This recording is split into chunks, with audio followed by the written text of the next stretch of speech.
Friends, welcome back to one more mini blog. మనం కోరిన కోరికలు నెరవేరాలంటే ఆరోగ్యాలు ఇంటిల్లిపాది ఆరోగ్యంగా ఉండాలి అనుకున్నా ఈరోజు కార్తీక మాసం మొదటి సోమవారం కాబట్టి మనం శివాలయంకి వెళ్ళి ధ్వజస్తంభం దగ్గర నారికేల దీపం పెట్టాలి. సో నేను ఆల్రెడీ పెట్టాను.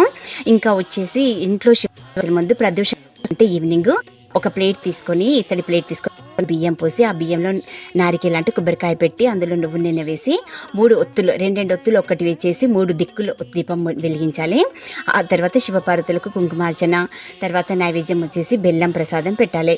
సో ఒకటి ఏంటంటే మనం మెయిన్లీ ఆరోగ్యాలు మంచిగా ఉంటే అన్నీ బాగుంటాయి. సో ఫస్ట్ ఆఫ్ ఆల్ మనం ఆరోగ్యాలు మంచిగా ఉండాలంటే ఆ శివపార్వతులకు ఈ విధంగా మీరు ఈ కార్తీక మాసం మొత్తం ఎన్ని సోమవారం ఉంటే అన్ని సోమవారాలు ఈ విధంగా నారికేల దీపం పెట్టండి.